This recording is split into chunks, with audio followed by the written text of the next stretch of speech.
بسم الله الرحمن الرحيم.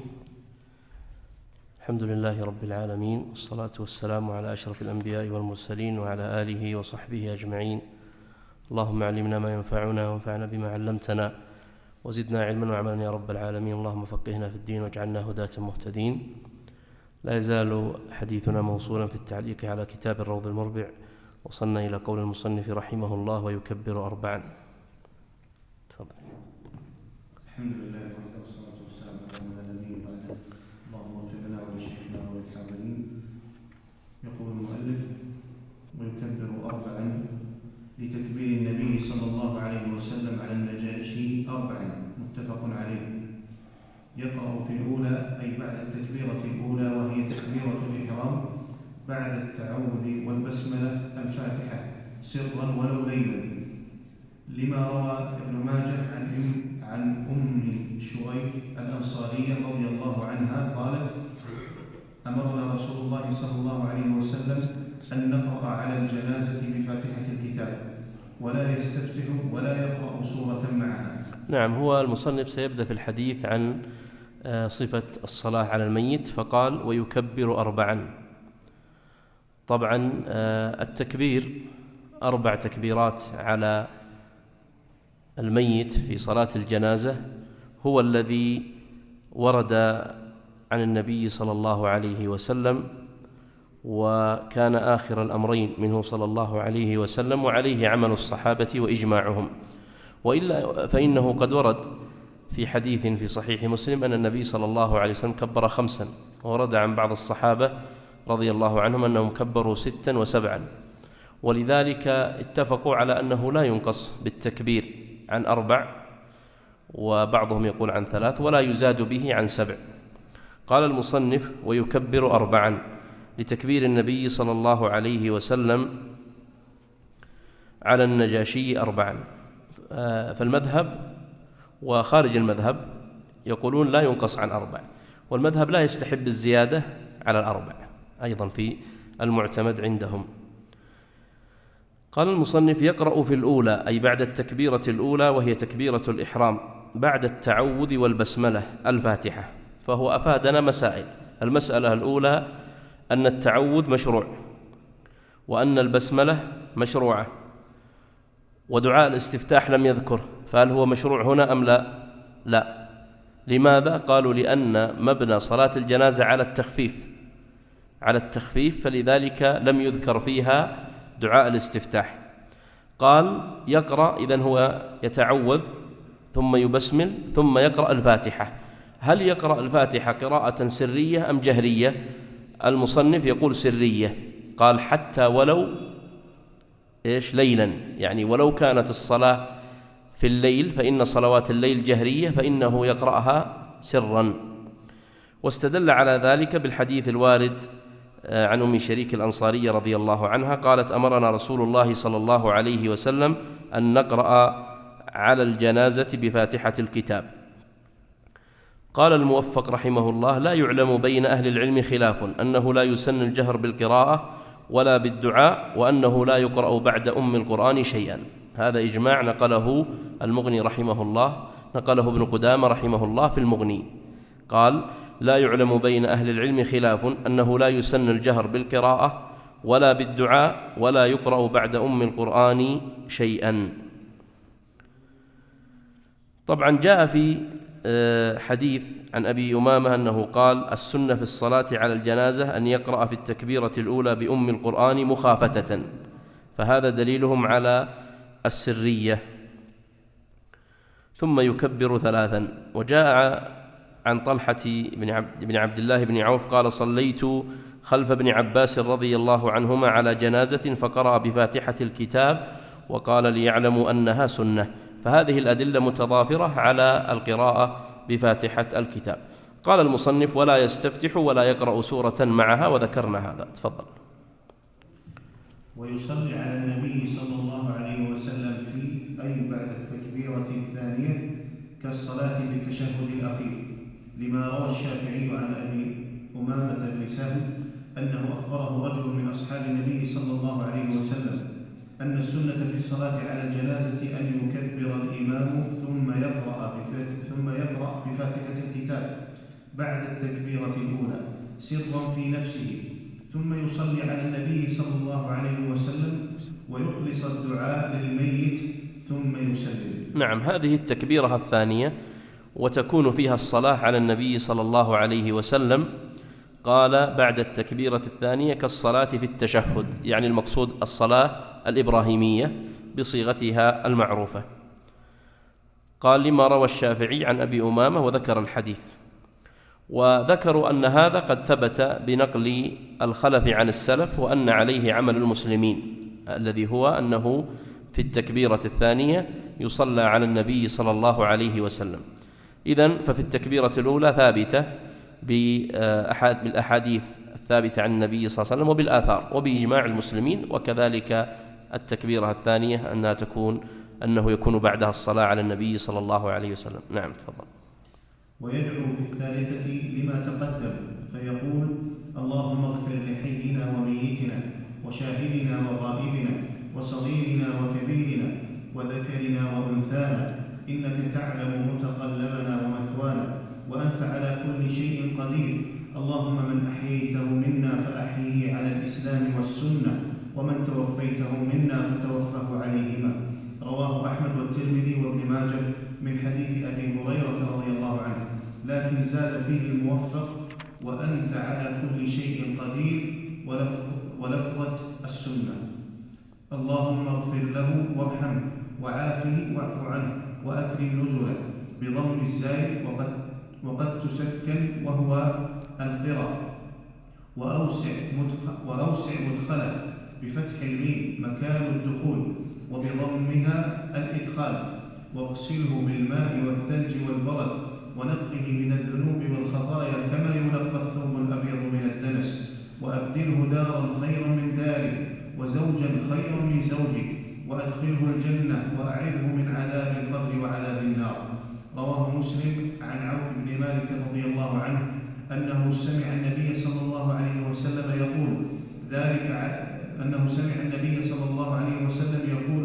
على جنازة حتى تمنى أن يكون ذلك الميت. وفيه: وأبدله أهلا خيرا من أهله وأدخله الجنة. وزاد الموفق لفظا من الذنوب: وافسح له في قبره ونور له فيه، لأنه لائق بالمحل. وإن كان الميت أنثى أنث الضمير، وإن كان خنثى قال هذا الميت ونحوه.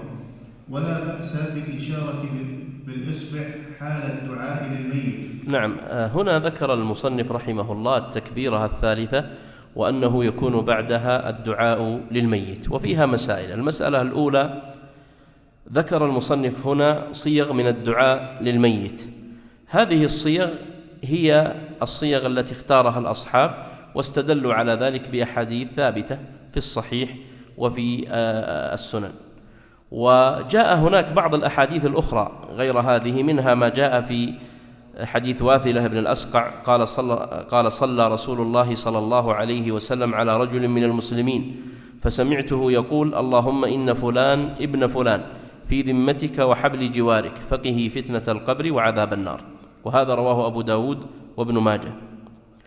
وجاء من حديث أبي هريرة أن النبي صلى الله عليه وسلم كان يقول في الدعاء للجنازة: اللهم أنت ربها، وأنت خلقتها، وأنت هديتها للإسلام، وأنت قبضت روحها، وأنت أعلم بسرها وعلانيتها، جئنا شفعاء فيها فاغفر لها. وهذا رواه أبو داود. وهذه الأحاديث كلها المذهب يقول لا يؤقت فيها بشيء، وإنما يختارون هذه لأنها قد جاءت في أحاديث ثابتة في الصحاح والسنن. ما معنى لا يؤقت فيها بشيء؟ يعني لو أن إنسان كان لا يحفظ هذه الأدعية، لا يحفظ منها شيء، ودعا للميت بدعاء من عنده، فإن هذا كافي ولا إشكال، وقد أدى ما هو مطلوب في هذا الركن، وهو الصلاة على الميت. وهنا مسائل. المصنف قال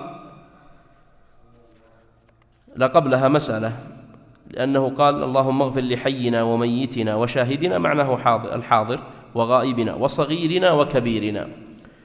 الدعاء هنا اشتمل في ضمنه بالدعاء لمن؟ للصغير.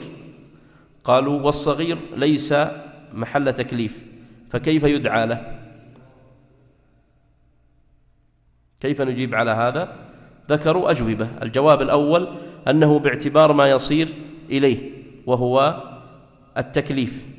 والجواب الثاني أن المراد بالصغير هنا الصغير المكلف، فيقابل الكبير المكلف، وليس المراد الصغير غير المكلف. والجواب الثالث قالوا أن هذا على سبيل التجوز من باب الشمول والاستيعاب.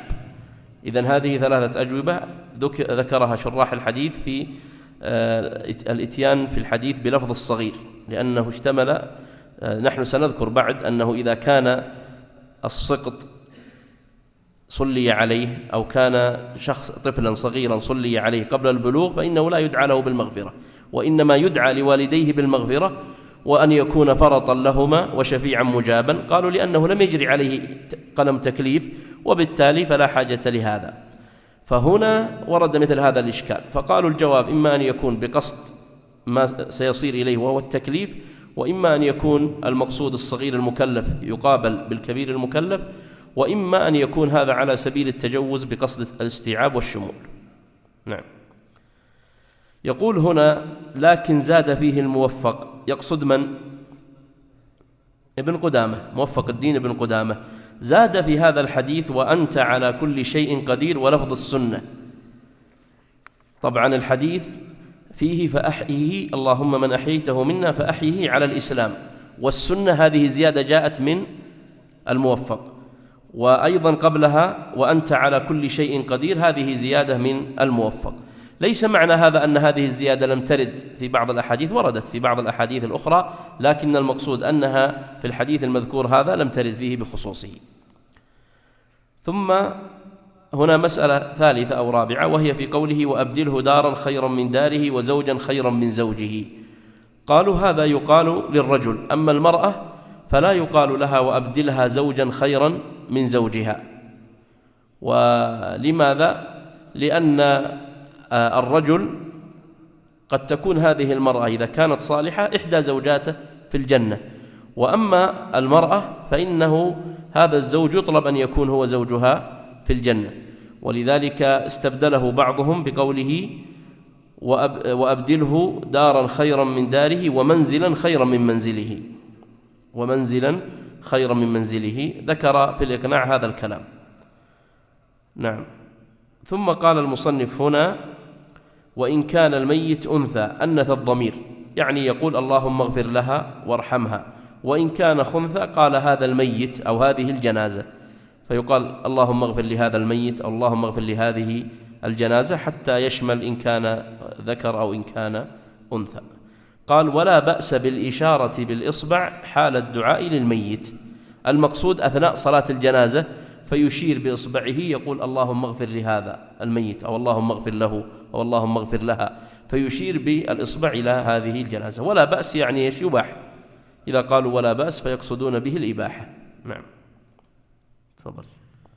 وإن كان الميت صغيرا ذكرا أو أنثى أو بلغ مجنونا واستمر، قال بعد ومن توفيته منا فتوفه عليهما، اللهم اجعله ذخرا لوالديه وفرطا، أي سابقا مهيئا لمصالح أبويه في الآخرة، سواء مات في حياة أبويه أو بعدهما، وشفيعا مجابا، اللهم ثقل به موازينهما وأعظم به أجورهما، وألحقه بصالح سلف المؤمنين، واجعله في كفالة إبراهيم، وقه برحمتك عذاب الجحيم، ولا يستغفر له لأنه شافع غير مشفوع فيه، ولا جرى عليه قلم. وإذا لم يعرف إسلام والديه دعا لمواليه. نعم. هو بعد أن ذكر كيفية الدعاء للميت البالغ الكبير، وإذا كان ذكرا وإذا كان أنثى وإن كان خنثى، انتقل لكيفية الدعاء للميت الصغير، فذكر صيغة في هذا الدعاء. هل هذه الصيغة وردت مسندة؟ يعني هل ثبتت من حديث عن النبي صلى الله عليه وسلم؟ يقال لا، لم يرد مثل هذا الكلام الذي ذكره المصنف في الدعاء للصغير مسندا، يعني لم يرد من حديث ثابت، وإنما ذكره الأصحاب كموفق الدين وغيره وقبله أبو يعلى، قالوا لمناسبته الحال. ولماذا؟ قالوا لأن أخترنا أصلا قبل أن الدعاء للميت لا توقيت فيه ولا توقيف فيه، يعني لا يؤقت بشيء وليس هناك شيء نقف عليه، وإنما يدعى بما يناسب الحال. ولكن وردت نصوص في الدعاء للكبير فنأخذ بها ونقول لو أن إنسان دعا بغيرها فلا بأس. وأما هنا فذكروا مثل هذا الدعاء. طبعا جاء في حديث المغيرة بن شعبة رضي الله عنه أن النبي صلى الله عليه وسلم قال: والسقط يصلى عليه ويدعى لوالديه بالمغفرة والرحمة، وهذا أخرجه أحمد. فالنبي صلى الله عليه وسلم بين أن السقط ما حكمه، أنه يصلى عليه، وأن الدعاء يكون لمن؟ لوالديه بالمغفرة والرحمة، ففهم منه أنه لا يدعى له بذاته. قالوا: ومثل السقط الصغير غير المكلف. قال: واجعله في كفالة إبراهيم. يقولون هذا إشارة إلى ما ورد في بعض الأحاديث التي أخرجها ابن أبي الدنيا وغيرهم، أن في الجنة شجرة يقال لها طوبى، من مات من الصبيان الذين يرضعون منها، وأن حاضنهم إبراهيم عليه السلام. وأما كون إبراهيم عليه السلام في الجنة وأن بجنبه أسودة وهم الصغار من المسلمين الذين ماتوا، فهذا ثابت في الصحيح. لكن المقصود هنا أن هذه الشجرة في الجنة وأنه يرضع منها أطفال المسلمين وأن حاضنهم إبراهيم، هذا لم يرد إلا عند ابن أبي الدنيا، وعليه مستند الأصحاب في هذه المسألة عندما أتوا بهذا. قال: ولا يستغفر له لأنه شافع غير مشفوع فيه، ولا جرى عليه قلم. إيش المقصود ولا جرى عليه قلم؟ قلم التكليف، نعم. وإذا لم يعرف إسلام والديه دعا لمواليه، يعني لو كان هذا الميت لا نعرف هل والداه مسلمان أم لا، فإنه يدعى لمواليه أو لمن أسلم على أيديهم، هذا إذا كان له موالي أو إذا كان أسلم على أيدي أحد معروفين. نعم، تفضل. ويقف بعد الرابعة قليلا ولا يدعو ولا يتشهد ولا يسبح، ويسلم تسليمة واحدة عن يمينه. روى الجوزجاني عن عطاء بن السائب أن النبي صلى الله عليه وسلم سلم على الجنازة تسليما، ويجوز تلقاء وجهه وثانية، وسن وقوفه حتى ترفع. نعم، ذكر الآن التكبيرة الرابعة، قال: ويقف بعد الرابعة قليلا. يقف قليلا ساكتا، هذا معتمد المذهب، يعني يكون ساكتا، لذلك قال: لا يدعو ولا يتشهد ولا يسبح. قال: ويسلم تسليمة واحدة. قالوا: ولو قال السلام عليكم فإنه يكفي، لا يلزمه أن يقول ورحمة الله، لأن هذا موضع مبناه على التخفيف، وقد خففنا عنه قبل فقلنا لا يسن في حقه دعاء الاستفتاح، فهنا أيضا يرخص له في عدم ذكر السلام كاملا. هذا معتمد المذهب. هناك رواية أخرى في المذهب أنه يدعو بعد الرابعة.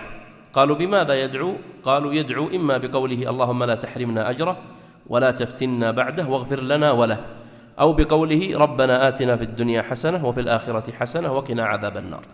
قالوا: لأن هذا ثبت من حديث أنس بن مالك رضي الله عنه، وثبت عن ابن عمر وعن غيرهما من الصحابة، فيكون الأمر في هذا واسع. نعم. قال: ويجوز تلقاء وجهه وثانية. بعد أن ذكر كيفية التسليم قال: يسلم تسليمة واحدة على جهة اليمين.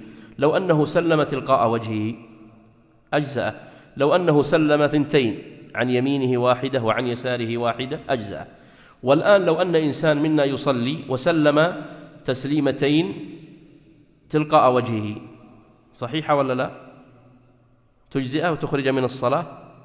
نعم، لأن الالتفات هذا ما حكمه؟ سنة. اللفظ هو الركن، السلام عليكم ورحمة الله، هذا الركن. وأما الالتفات جهة اليمين والالتفات جهة اليسار فهو سنة. فإذا كان هذا أصلا في صلب الصلاة ففي الجنازة أولى. قال: وسن وقوفه حتى ترفع، يعني يسن أن يبقى واقفا فلا ينصرف حتى ترفع الجنازة. قالوا: لأن هذا ثبت من حديث ابن عمر أنه كان لا يبرح مصلى إذا صلى على جنازة حتى ترفع على أيدي الرجال. نعم، تفضل. ويرفع يديه ندبا مع كل تكبيرة، لما تقدم في صلاة العيدين، ورفع اليدين هنا متفق عليه في التكبيرة الأولى اللي هي تكبيرة الإحرام، طبعا متفق على استحبابه، لأن هذا موضع استحباب، رفع اليدين هو موضع استحباب، ومختلف في استحبابه فيما عداها، وقالوا أنه ثبت بآثار عن الصحابة عن ابن عمر وعن ابن عباس وعن أنس وغيرهم، فالمذهب أخذ بهذا. نعم تفضل. وواجبهما أي الواجب في صلاة الجنازة مما تقدم قيام في فرضها وتكبيرات 4 والفاتحة ويتحملها الإمام عن المأموم والصلاة على النبي صلى الله عليه وسلم ودعوة للميت والسلام. طيب هنا مسائل، هو قال بدأ يتكلم الآن عن واجبات الصلاة على الميت أو واجبات صلاة الجنازة. لماذا هو سماها واجبات ولم يسميها فروض أو أركان، مع أن العادة فيما هو مثلها في أبواب الفقه إما أن يسمى فروض كما قالوا فروض الوضوء، أو يسمى أركان كما يقال أركان الصلاة. لماذا؟ لأن مرتبة الفرض والركن أعلى من مرتبة الواجب، فلماذا هم هنا سهلوا وقالوا واجب ولم يقولوا ركن أو فرض، مع أنه قد ورد في بعض كتب الحنابلة الأخرى ورد التسمية بأركانها وواجبات وفروضها. قالوا لأنهم سيذكرون بعد قليل مسألة، لو أن مسبوقا يعني شخص تأخر وجاء وقد صلى، بدأ الإمام يصلي على الجنازة وكبر التكبيرة الأولى والثانية والثالثة، فما لحق إلا تكبيرة واحدة ورفعت الجنازة، يكفي هذا في الصلاة على الميت ولا ما يكفي؟ في المذهب يكفي، لأنهم قالوا هو مخير إذا رفعت مخير بين أمرين، إما أن نقول يكفيه هذا وإما أن يوالي التكبيرات دون ذكر، وتأتينا بعد قليل. قالوا ولما قلنا بهذا، هذا ليس من شأن الأركان، ما تسقط، صح ولا لا؟ حتى لو كان مسبوق ما تسقط عنه الأركان، فلو كانت أركانا لما سقطت، فلما سقطت عن المسبوق لم نقل أنها أركان ولا فروض، وإنما قلنا أنها واجبات. هذا وجهة نظرهم في هذا، وهذا ذكره الخلوتي في حاشيته على المنتهى. طيب نبدأ فيها، سواء سميناها واجبات أو فروض أو أركان الأمر يسير. قال قيام في فرضها. قيام نقول قيام قادر، يعني قيام من كان لديه القدرة. ولماذا قال في فرضها؟ هل في الجنازة فرض وسنة؟ أحسنت، فرضها يعني الأولى. فلو كنا الجنازة عندنا الآن وصلينا عليها نحن المجموعة، فإن فرض الكفاية يسقط بصلاتنا عليها، فمن جاء يصلي بعدنا فصلاته سنة في حق. واضح؟ فهذه اللفظة مقصودة في فرضها، يقصد به أي الجماعة الأولى التي سقط بهم فرض الكفاية.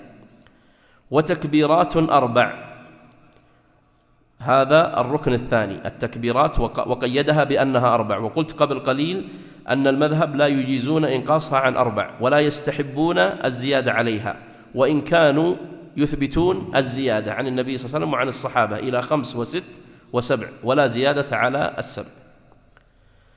قال والفاتحة ويتحملها الإمام عن المأموم، لعموم حديث لا صلاة لمن لم يقرأ بفاتحة الكتاب. وكما قلنا في الصلاة الفرض أنه يتحملها، أن الإمام يتحملها، فكذلك في الجنازة.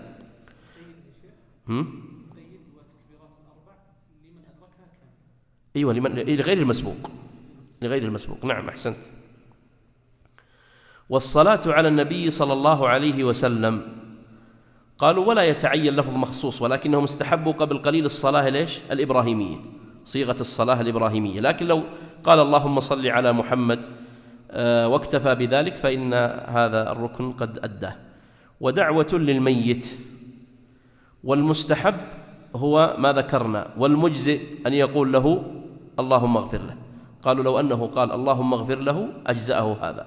وأما المستحب فما ذكرناه من أحاديث قبل قليل في كيفية الدعاء للميت. وينبغي على الإنسان يحرص على حفظ هذه الأحاديث، بحيث أنه إذا صلى على جنازة أن يقول مثل هذه الأحاديث. ولماذا؟ لأن الميت يعني رغب الشرع في كثرة الدعاء له. الميت الآن انقطع عمله من الدنيا ولم يبق له إلا دعوة صالحة، وكون الناس يدعون له في الجنازة وفيما بعدها أيضا، هذا مما ينبغي للإنسان أن يحرص عليه. ولذلك كنت قرأت في سير أحد السلف، نسيت الآن من هو، قالوا كان يخصص دعوة في كل وتر في صلاته بأن يدعو لكل ميت من المسلمين ليس له من يدعو له.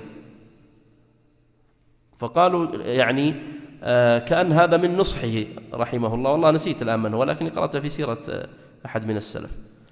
فمعناه يعني لو وجد الإنسان أبناء نسوا أن يدعو له، أو كان ليس له ذرية ليس له قرابة، فيصله دعاء هذا الإنسان. قال والسلام لحديث وتحليلها التسليم. طيب، هل هذه الأذكار تتعين؟ نحن ذكرنا 4 أركان، هل هي تتعين بمعنى نقول لا بد في الأولى قراءة الفاتحة، وفي الثانية الصلاة على النبي صلى الله عليه وسلم، وفي الثالثة الدعاء للميت، وفي الرابعة السلام؟ في المذهب 3 أقوال. القول الأول أنها تتعين، يعني بهذه الكيفية، وهذا اختاره الموفق في الكافي والسامري في المستوعب. والقول الثاني أنها لا تتعين، وهذا ذكره ابن مفلح في الفروع. والقول الثالث أنها تتعين الفاتحة في الأولى والصلاة على النبي في الثانية، وأما في الثالثة والرابعة فإنها لا تتعين، وهذا قرره الحجاوي في الإقناع. ومعروف أن المسألة إذا وردت في الإقناع وليست في المنتهى ولم يوجد ما يخالفها في الإنصاف فهي المذهب، فلعل هذه هي المذهب، أن الأولى يتعين فيها قراءة الفاتحة، وفي الثانية الصلاة على النبي صلى الله عليه وسلم، وأما في الثالثة فإنه لا بأس لو أنه أخر الدعاء إلى ما بعد الرابعة، فإن هذا الأمر فيه سعة. لماذا؟ قالوا لأنه قد وجد، لكن معروف أن عمل الناس اليوم أنهم بهذه الكيفية يصلون، وبالتالي لو أن إنسان جاء وأخرها بعد الرابعة لربما رفعت الجنازة ولم يتمكن من الدعاء. نعم، لكن ذكرت المسألة لورودها عنده. ويشترط لها النية فينوي الصلاة على الميت، ولا يضر جهله بالذكر وغيره. بالذكر ولا يضر جهله بالذكر وغيره، فإن جهله نوى على من يصلي عليه الإمام، وإن نوى أحد الموتى اعتبر تعيينه، وإن نوى على هذا الرجل فبان امرأة أو بالعكس أجزأ لقوة التعيين، قاله أبو المعالي. ويشترط لها، انتهى من الكلام على الواجبات أو ما اصطلحنا أنه يجوز أن تسمى أركان أو فروض، ويتكلم الآن عن الشروط. في الإقناع والمنتهى أتوا بجملة تجمع لك الشروط، قالوا يشترط لها ما يشترط للمكتوبة إلا الوقت. يشترط لها ما يشترط للمكتوبة إلا الوقت. لماذا استثنوا الوقت؟ أيوة أيوة، لماذا؟ لأن وقتها ممتد بالنسبة لصلاة الجنازة، إنما يستثنى منها الأوقات المغلظة. في المذهب يستثنون 3 أوقات، وهي عند طلوع الشمس حتى ترتفع، وهذه تقريبا ربع ساعة، وعند توسطها في السماء إلى أن تزول، وهذا يمكن من 5 إلى 10 دقائق، بعضهم جعلها أقل حتى، وعند شروعها في الغروب حتى تغرب، وهذا أيضا لا يتجاوز 10 دقائق. وبالتالي قالوا هذه الأوقات المغلظة. الإمام مالك رحمه الله وافقه المذهب في الوقتين اللي هي عند طلوع الشمس وعند غروبها، وخالفهم في الوقت وقت الزوال، فلم يعني يستثنيه، بل قال يجوز أن يصلى على الجنازة فيه. والشافعي قال في كل وقت. فأما المذهب فإنهم يستثنون 3 الأوقات، وما عداها فهي وقت للصلاة على الجنازة. الآن بدأ يعدد هو شروط النية. ذكرت لكم عبارة الإقناع والمنتهى تجمع هذه الشروط وغيرها مما لم يذكر هنا. ويشترط لها النية فينوي الصلاة على الميت. قال ولا يضر جهله بالذكر وغيره، فإن جهله نوى على من يصلي عليه الإمام. يعني إذا كان يجهل هل هذا الإنسان ذكر أو ليس بذكر فينوي على من يصلي عليه الإمام. وهذا يرد أحيانا، بعض الناس يكون مشغول الذهن أو يكون في نهاية صلاته فما يركز عند المناداة بالصلاة على الجنازة، أو يدخل بعد المناداة، وبالتالي فمثل هذا الأمر فيه يسير. وإن نوى أحد الموتى اعتبر تعيينه. هذه المسألة أتى بها المصنف وقالوا، واختلف الشراح في فهمها ما المقصود بها، لأنه يقول وإن نوى أحد الموتى اعتبر تعيينه، وقال بعدها وإن نوى على هذا الرجل فبان امرأة أو بالعكس أجزأ لقوة التعيين. طبعا خلاصة الكلام أن التعيين هنا أقوى من الوصف. وش معنى التعيين؟ يعني أني أعين أن أنوي أن أصلي على هذه الجنازة، هذا الآن التعيين. الوصف كونها ذكر، كونها أنثى، كونها غير ذلك، هذا وصف. ما هو الأقوى؟ التعيين. وإن نوى أحد الموتى اعتبر تعيينه. طبعا قالوا هذا في حالة لو كان عندنا أكثر من جنازة أتي بهم للصلاة عليهم، وكان من يصلي عليهم يعرف أن أحد الجنازتين لا ينبغي أن يصلى عليها، إما لكونه مثلا ليس محافظا على الصلاة أو نحوه، فقالوا إن نوى في نيته أن صلاته تكون على الجنازة الأخرى فإن تعيينه هنا معتبر. واضح؟ وبعضهم قال لا، ليس هذا هو المفهوم الذي سقته الآن، وإنما مفهومه اللي ذكرته قبل، وهو أن التعيين أقوى من الوصف. فهذا فهم بعض الشراح وهذا فهم بعض الشراح. وإن نوى على هذا الرجل فبان امرأة أو بالعكس أجزاء، وهذا ظاهر. لو نوى بصلاته أن يكون على هذه المرأة فتبين المرأة أنها رجل، أو أن الرجل تبين أنه امرأة، فإن هذا يجزي لقوة التعيين الذي ذكرنا. نعم تفضل. وإسلام الميت وطهارته من الحدث والنجس مع القدرة وإلا صلي عليه، والاستقبال والسترة كمكتوبة، وحضور الميت بين يديه فلا تصح على جنازة محمولة ولا من وراء جدار. طيب، قال وإسلام الميت، لأن الله جل وعلا يقول ولا تصلي على أحد منهم مات أبدا ولا تقم على قبره، فنهى الله سبحانه وتعالى نبيه صلى الله عليه وسلم عن الصلاة على المشركين. هنا مسألة ذكرها الفقهاء، وهي لو اختلط موت المسلمين بموت المشركين ولم يتميزوا، ولذلك تأتي الصورة اللي ذكرتها قبل قليل في مثل هذا التعيين. فقال يصلي عليهم جميعا وينوي أن صلاته تكون على المسلمين، وينوي أن تكون صلاته على المسلمين. وطهارته من الحدث والنجس مع القدرة وإلا صلي عليه. طبعا طهارته من الحدث والنجس هذا للمصلي والمصلى عليه، ومعروف أن المصلى عليه قد غسل وحرص على تطهيره، وذكرنا الحكم لو كان هناك نجاسة استمرت فخلاص نقف، لأن ذكرنا أنه يغسل ثم تزال النجاسة ثم يوضع في قبله ودبره مواضع خروج النجاسة ما يمنع خروج النجاسة، ثم إذا خرجت بعد ذلك يعني بعد تكفينه يعني يغتفر مثل هذا. قال وطهارته من الحدث والنجس مع القدرة وإلا صلي عليه، والاستقبال والسترة، وهذه شروط سابقة، وحضور الميت بين يديه فلا تصح على جنازة محمولة ولا من وراء جدر. ولذلك ذكروا هنا مسألة الصلاة على الميت في التابوت، لو كان الميت في التابوت ولم يخرج منه هل يصلى عليه ولا نقول لابد أن يخرج من تابوته حتى يصلى عليه؟ معتمد المذهب هنا أنه لا بد من إخراجه من التابوت. وابن حامد رحمه الله خرج وجها للحنابلة، ابن حامد من فقهاء الحنابلة المتقدمين، بأنه يجوز أن يصلى عليه وهو في التابوت. تفضل. سيأتي بعد قليل الصلاة عليه بعد الدفن، نذكرها بعد قليل إن شاء الله. تفضل. أي نعم، السترة ستر العورة مع أحد العاتقين. نعم أحسنت.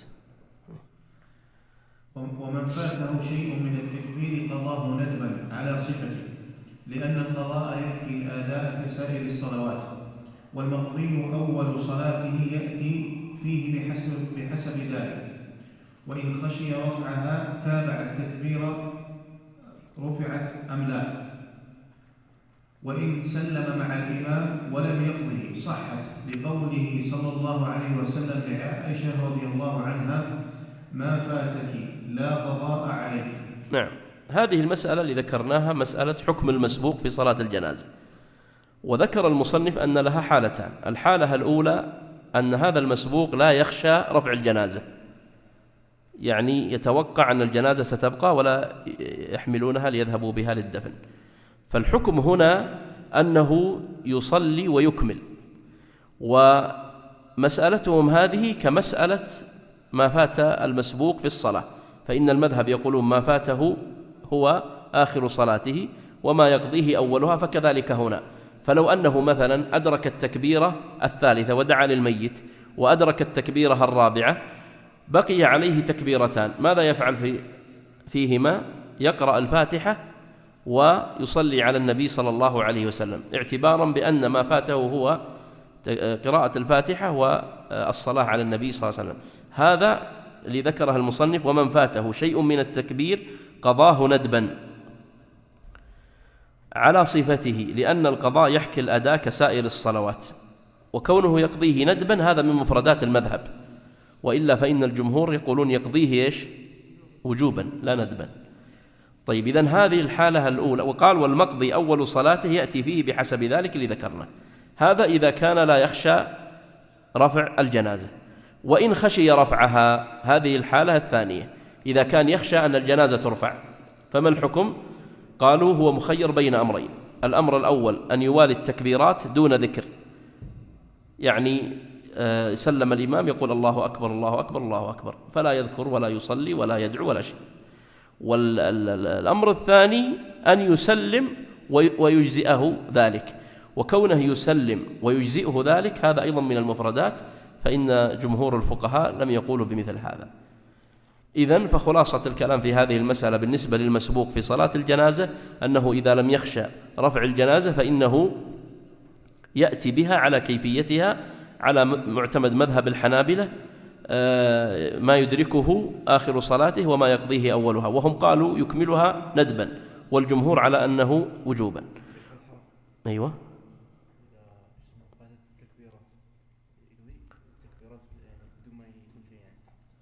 إذا أخذ بالقول الذي ذكره فقهاء الحنابلة لا بأس أن يوالي التكبير، لأن موالاة التكبير هذا قول يقول به الجمهور، لم يقل به الحنابلة فقط.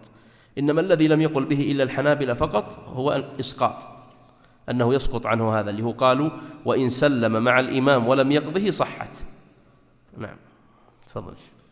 ومن فاتته الصلاة عليه أي على الميت صلى على القبر إلى شهر من دفنه، لما في الصحيحين من حديث أبي هريرة وابن عباس رضي الله عنهم أن النبي صلى الله عليه وسلم صلى على قبر. وعن سعيد بن المسيب أن سعيد بن المسيب أن أم سعد ماتت والنبي صلى الله عليه وسلم غائب، فلما قدم صلى عليها وقد مضى لذلك شهر. رواه الترمذي ورواته ثقات. قال أحمد: أكثر ما سمعت هذا، وتحرم بعده ما لم تكن زيادة يسيرة. نعم، هذه مسألة الصلاة على القبر اللي ذكرها الشيخ قبل قليل. المذهب يقول إذا فاتت الإنسان الصلاة على الميت فإنه يجوز أن يصلى على القبر.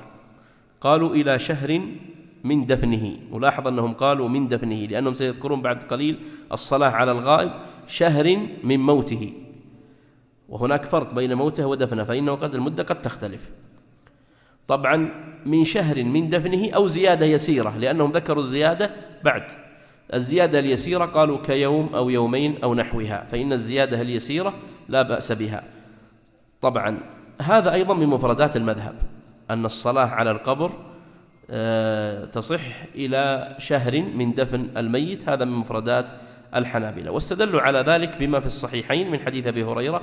وهذا الحديث معروف أن امرأة أو رجلا كان يقوم المسجد فمات، فلما علم النبي صلى الله عليه وسلم بموته قال: ألا أذنتموني به؟ فقام إلى قبره أو قبرها فصلى عليه أو عليها. وأيضا جاء عن سعيد بن المسيب أن أم سعد ماتت والنبي صلى الله عليه وسلم غائب، فلما قدم صلى عليها وقد مضى لذلك شهر. ومن هنا أخذوا إيش؟ التحديد، أخذوا التحديد بالشهر من هذا الحديث. وأخرج ابن المنذر في الأوسط عن أبي مليكة قال: قدمت عائشة بعد موت أخيها بشهر فقالت: أين قبر أخي؟ فأتت فصلت عليه. وهذا أيضا مقيد بشهر، لأنه قال أتت بعد موت أخيها بشهر. أحمد رحمه الله قال: ومن يشك في الصلاة على القبر يروى عن النبي صلى الله عليه وسلم من 6 وجوه كلها حسان. هذا يقوله الإمام أحمد. ثم قال: وتحرم بعده ما لم تكن زيادة يسيرة. لماذا قالوا وتحرم بعده؟ أيوة، قالوا تحرم بعده، لأنه لو سومح في هذا فإن الناس سيدخلون فيه في غلو، ويدخلون في بدع، ويدخلون في إشكالات. والنبي صلى الله عليه وسلم، ولذلك ذكر بعض الفقهاء أن العلماء مجمعون أنه لا يصلى على قبر النبي صلى الله عليه وسلم، لأنه لو كان ذلك جائز لما انفك قبره صلى الله عليه وسلم عن صلاة ليلا ونهارا.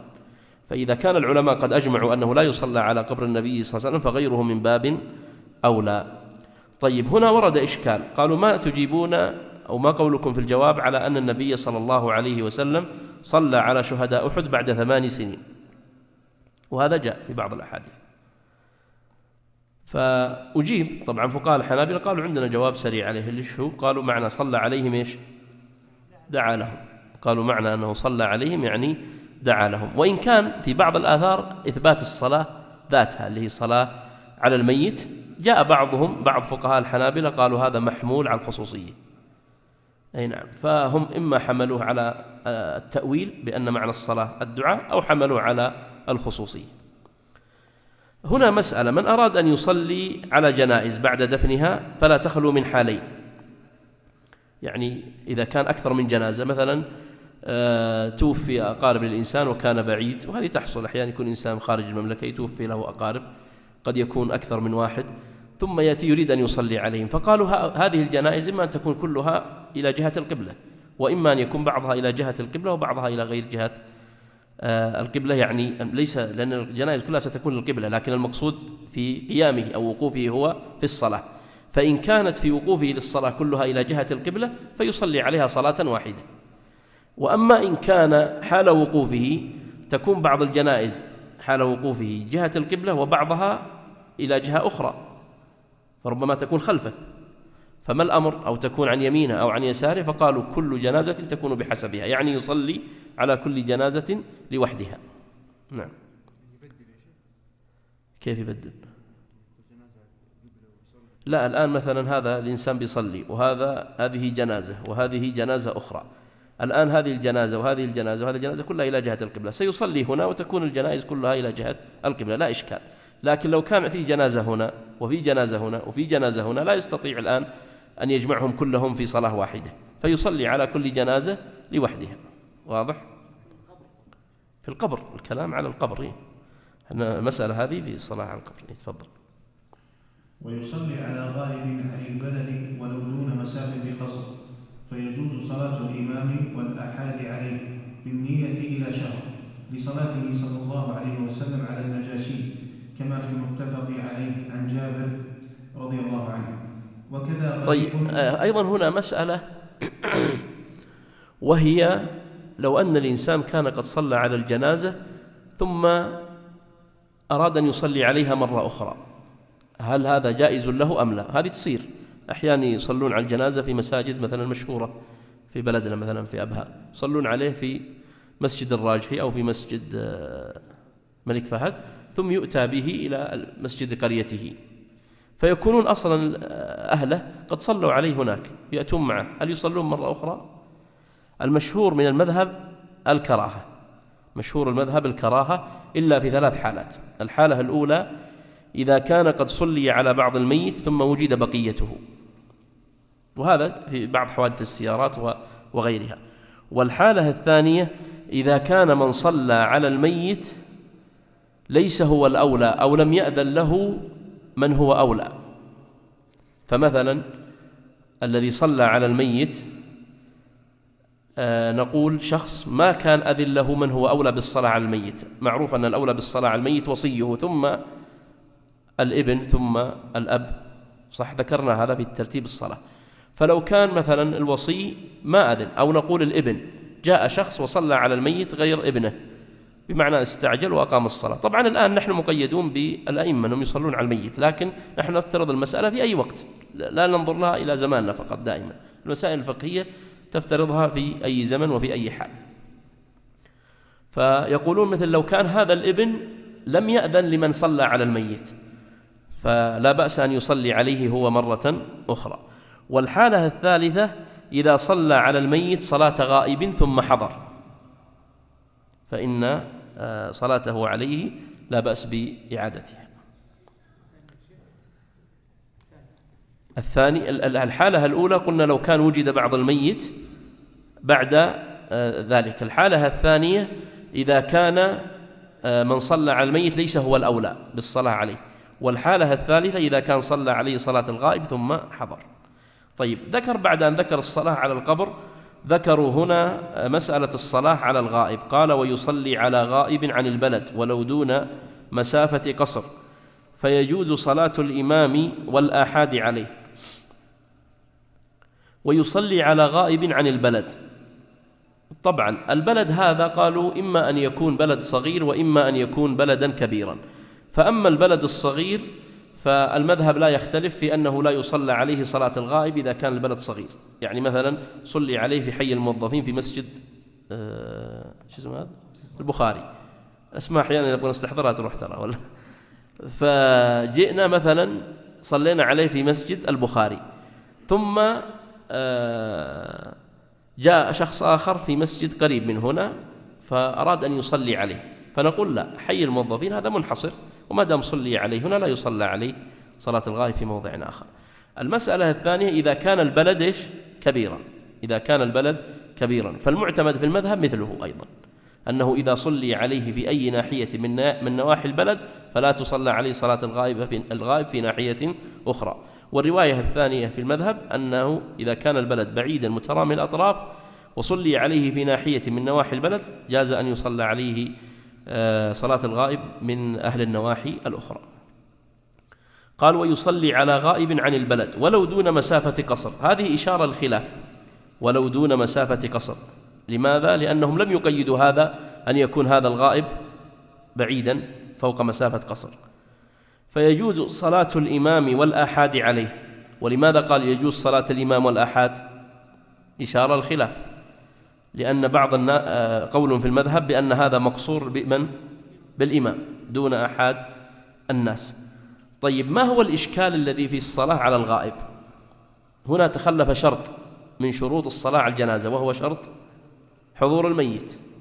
حضور الميت هنا غير موجود، صح ولا لا؟ أنت تصلي صلاة الغائب والميت غير موجود، وذكرنا أن من شروط الصلاة اللي هو حضور الميت. فلذلك قالوا يصلى عليه هنا بالنية، يصلى عليه هنا بالنية، وقد ثبت، ولذلك قال بالنية إلى شهر. بالنية هذا ليرفع الإشكال في عدم حضور الميت، وإلى شهر من موته. ولذلك يقول الأصحاب يصلى على كل غائب كان ذا شأن أو لا، صلي عليه في بلده أو لا، وكان بين البلدين مسافة قصر أو لا، وسواء كان الميت في جهة القبلة أو لا. نعم، تفضل يا شيخ. وكذا غريق وأسير ونحوهما، وإن وجد بعض ميت لم يصل عليه فككله إلا الشعر والظفر والسن، فيغسل ويكفن ويصلى عليه.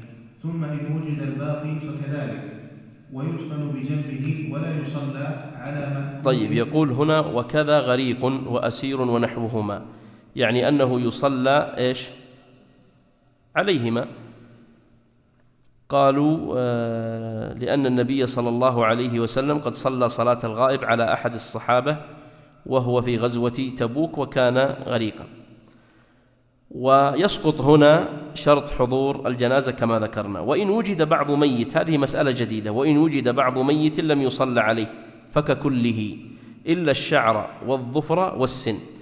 الآن لو كان الميت قد صلينا عليه ثم وجدنا أجزاء منه كمن يموتون في حوادث أو نحوها أو في غرق أو في حريق أو نحوه، فقالوا إما أن يكون هذا الذي وجد منفصل أصلا له حكم الانفصال مثل الشعر والظفر والسن، فهذا لا، لأنه منفصل في الحياة فكذلك بعد الموت.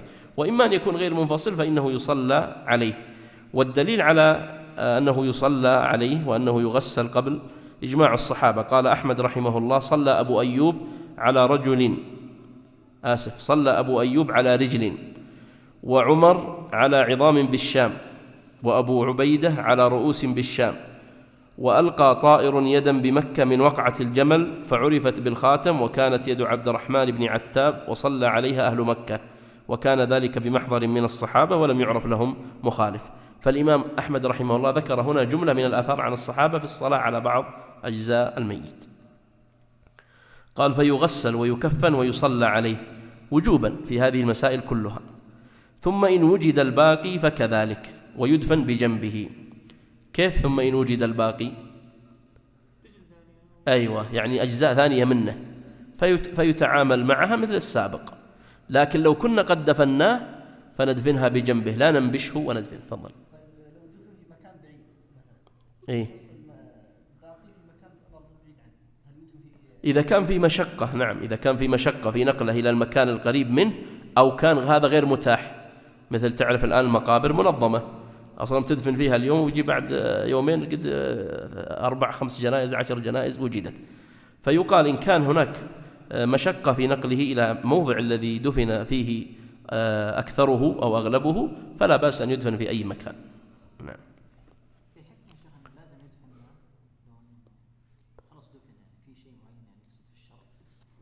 من باب تكريم الميت، أن هذا جزء من الميت فحقه الدفن من باب تكريم الإنسان. نعم، هذا هو. تفضل.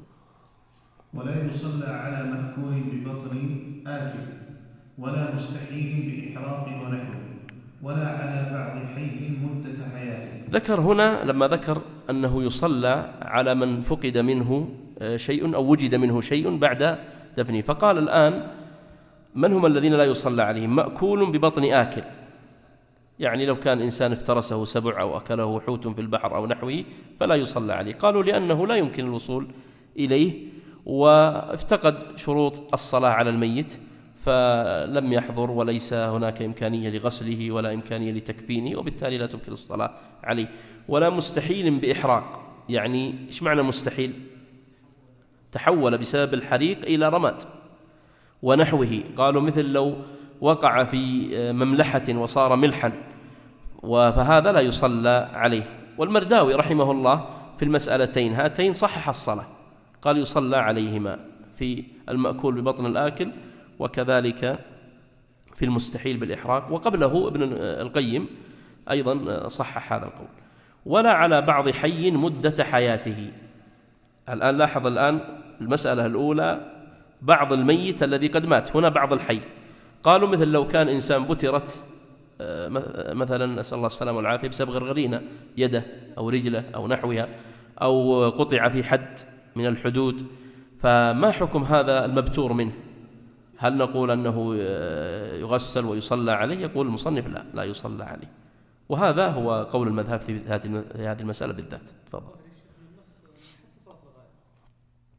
إيه ولا الغائب. نعم، ولا الغائب. تفضل. ولا يسن أن يصلي الإمام الأعظم ولا إمام كل قرية وهو واليها في القضاء على الغالي وهو من كتم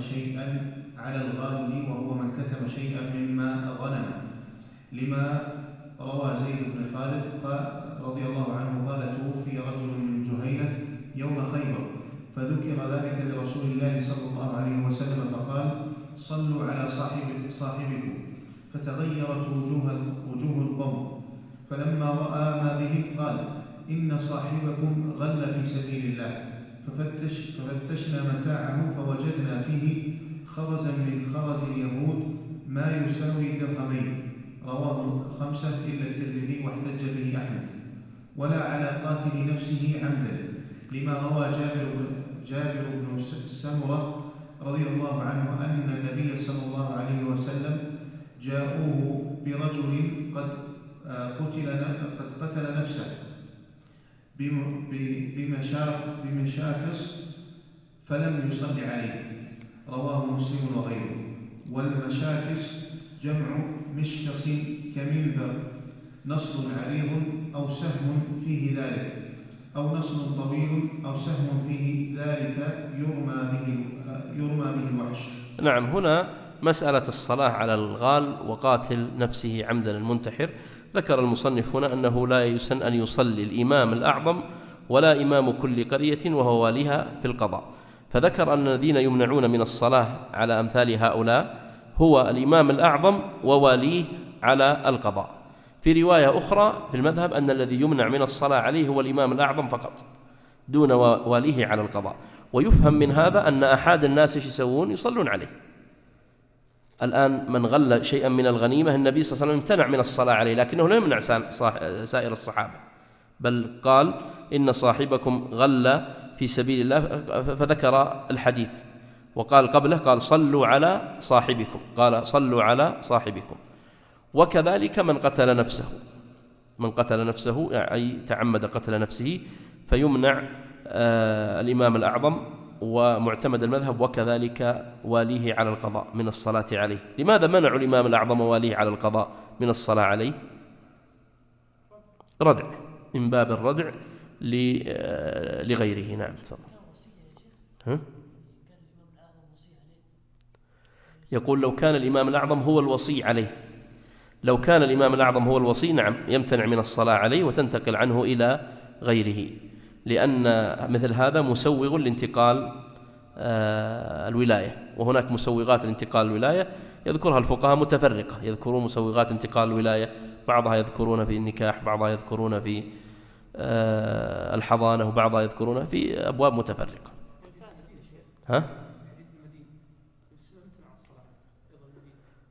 المدين نعم، لم يذكروا هنا المدين. لماذا؟ قالوا لأن هذا الحديث الذي ورد في المدين لا يفهم منه أن هذا المدين هو المدين الوحيد، بل أن حال النبي صلى الله عليه وسلم وحال، يعني أقرر لك المذهب ايش يقول فيها، حال النبي صلى الله عليه وسلم وحال كثير من الصحابة أنهم كانوا مدينين، والنبي صلى الله عليه وسلم توفي ودرعه مرهونة في دين، فقالوا أنه يحتمل أن النبي صلى الله عليه وسلم إنما امتنع من الصلاة على هذا بخصوصه، أو لأنه أراد أن يحذر الصحابة رضي الله عنهم من الاستكثار من الديون، وإلا فإن الغالب أن النبي صلى الله عليه وسلم كان يصلي على من كان مدينا. يوجد قول آخر نعم أن المدين كهؤلاء يمتنع الإمام الأعظم من الصلاة عليه ويصلي عليه أحد الناس ولا إشكال. طيب هناك أيضا أضافوا شيء آخر الذي لا يصلى عليه، قالوا من؟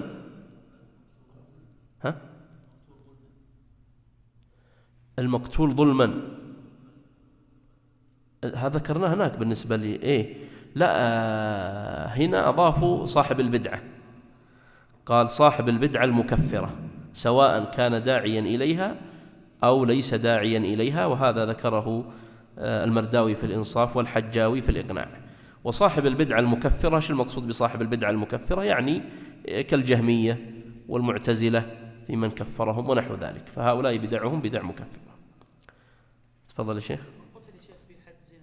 أيوة، هذه مسألة، من قتل في حد الزنا هذا يصلى عليه، والنبي صلى الله عليه وسلم صلى على المحدودة في الزنا، المرأة التي حدت في الزنا ورد في بعض الآثار أن النبي صلى الله عليه وسلم صلى عليها وقال لقد تابت توبة لو تابها صاحب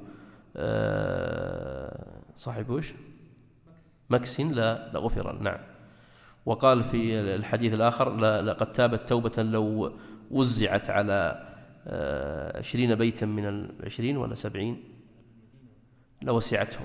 فالمقصود هنا أن النبي صلى الله عليه وسلم ذكر أن المحدود في الرجم ونحوه لا يمتنع من الصلاة عليه، والمحدود في الرجم يقاس عليه أيضا المقتول في القصاص، ويقاس عليه المحدود في حد الحرابة. وطيب المحدود في حد الردة يصلى عليه ولا لا؟ لا يصلى عليه، لأن إقامة الحد عليه ليس تكفيرا له كغيره. نعرف مثلا أن إقامة الحد على الزاني تكفيرا، فيه زجر وفيه جبر، وكذلك بالنسبة لإقامة الحد على المحارب ونحوهم والبغاة، لكن بالنسبة للمرتد لا يصلى عليه. نعم صحيح، هؤلاء يكفنون ويغسلون ويكفنون ويصلى عليه. تفضل.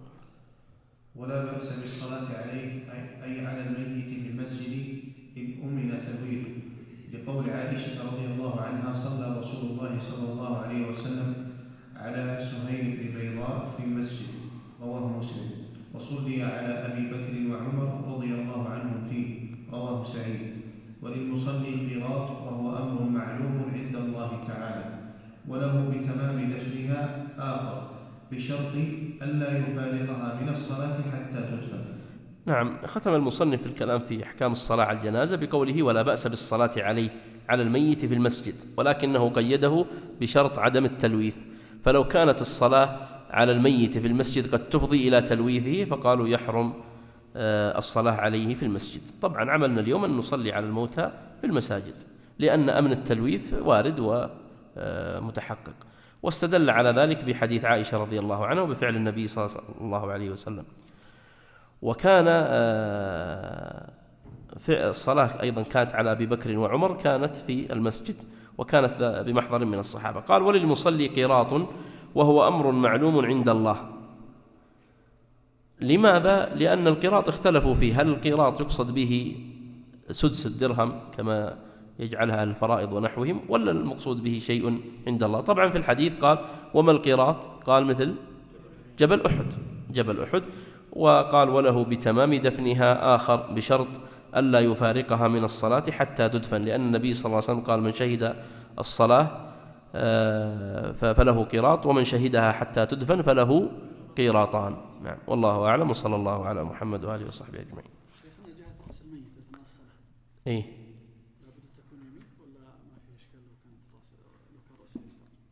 لا إشكال. هو المقصود أن بالنسبة للإمام أن يكون عند صدر الميت الذكر ويكون عند وسط الأنثى، سواء كان لليمين أو لليسار.